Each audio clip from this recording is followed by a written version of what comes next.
আসসালামু আলাইকুম। আজকে আমরা দেখব যে কিভাবে আমরা আইডি কার্ডের জন্য ডাটা রেডি করব। অনেকে ডাটা পাঠাতে গিয়ে অনেক সমস্যায় পড়েন, বিশেষ করে ডাটা টাইপ করে যদি পাঠান সবচেয়ে ভালো হয়। হার্ড কপি দিলে দেখা যায় টাইপ করতে গেলে অনেক ভুল হয়। এই ভুলের কারণে আপনার অনেক আইডি কার্ডগুলো নষ্ট হয়। স্যার, ডাটা কিভাবে এখন সহজে পাঠাতে পারবেন আমি সেটা দেখাচ্ছি। ডাটা পাঠানোর জন্য সবচেয়ে ভালো মাধ্যম হলো এক্সেল ফাইল। এক্সেল ফাইলের মাধ্যমে ডাটা পাঠানো সবচেয়ে সহজ। এক্সেল ফাইল আপনারা কীভাবে রেডি করবেন?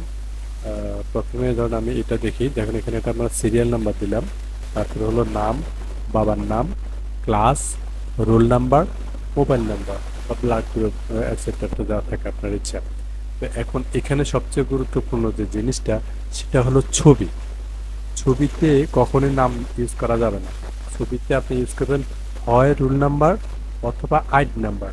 তাহলে এগুলো যেহেতু ইউনিক থাকে তাহলে আমরা বুঝতে পারবো যে এই আইডি নাম্বারের এই ছবিটা অথবা এই রুল নাম্বারের এই ছবিটা বা আইডি নাম্বারের এই ছবিটা।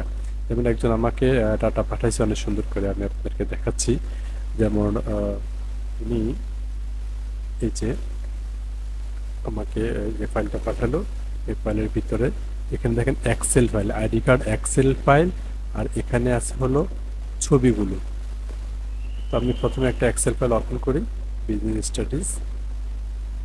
বিজনেস স্টাডিজে দেখেন যে নাম, বাবার নাম, রোল নাম্বার, কোন গ্রুপ, ক্লাস, সেশন সব দিয়ে দিচ্ছে। এখন আমি এই ছবিগুলো ওপেন করি। এই ডাটার ছবিগুলো হলো এই যে ফটো, এই যে বিজনেস স্টাডিজের ছবি।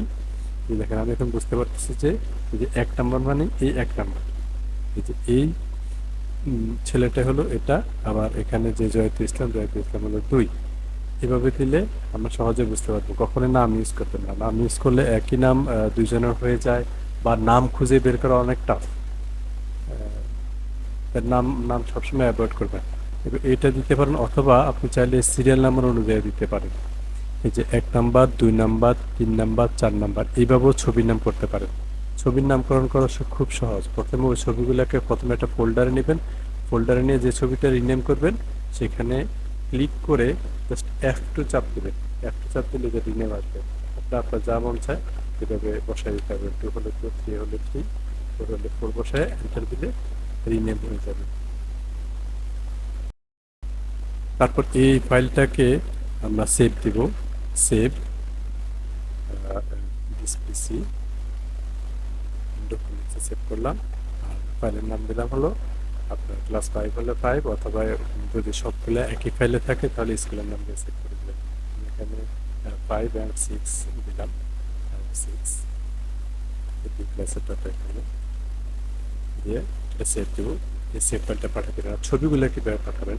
সবার ছবিগুলো একসাথে করে তখন এই যে এই ছবি, যে ছবিটা মেলে কিন্তু এভাবে নিলে দিবে না। এই যখন মেলে আপলোড দিতে যাবেন মেলে নিবে না, প্রত্যেকটা ছবি রিনেম হয়ে যাবে অথবা ছবি অনেক হয়ে যাবে, হ্যাসেল হয়ে যাবে। তখন আপনারা যে ছবির ফাইলটা আছে ছবির ফাইলটাকে রাইট বাটন ক্লিক করবেন।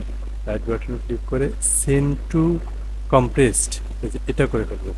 সেন্ড টু কম্প্রেসড, কম্প্রেসড করলে এগুলো কম্প্রেসড হয়ে একটা ফাইল হবে। এই যে এই জিপ ফাইলটা সরাসরি মেলে আপলোড হয়, এই মেলে সরাসরি এই ফাইলটাকে আপলোড করে দেবেন। আপলোড করে দিলে আপনাকে ছবি আর একটা একটা করে যাবেন, সবগুলা ছবি একসাথে চলে আসবে। তারপর জিপ করে এই ফাইলটাকে ইমেলে পাঠিয়ে দিলেন। আমাদের এখানে ইমেলে যেমন প্রিন্টাজ.com, এবার আপনার প্রতিষ্ঠানের নাম লিখবেন আইডিয়াল আইডিয়াল স্কুল।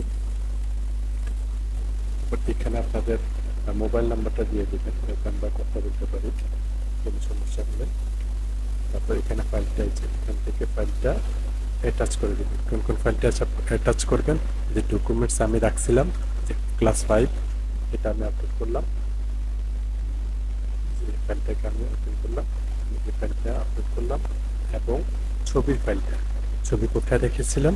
ছবি রেখেছিলাম ডাউনলোডসে। এই যে এখানে এই যে ছবিটা, এই ফাইলটাকে আপনি আপলোড করে দেবেন। এই যে এখন একই ফাইলে চলে আছে সবগুলো ছবি। জিপ না করলে আপনার ছবিগুলো এখন ভরে যেত, একটা পর একটা আপলোড হতো, কোনোটা হতো না। হ্যাঁ, এবার আপনি সেন্ড করে দিতে চলে আসবে।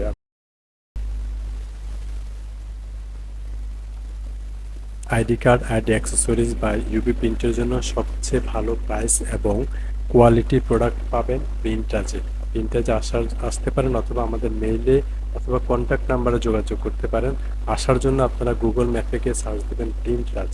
প্রিন্টরাজ সার্চ করলেই আমাদের অফিস অ্যাড্রেসে সব কিছু চলে আসবে। আপনি একদম এই যে লোকেশন, ম্যাপে লোকেশন চলে আসবে, আপনি লোকেশন ডিরেকশন অনুযায়ী লোকেশনের ডিরেক্ট অফিসে চলে আসতে পারবেন। ধন্যবাদ।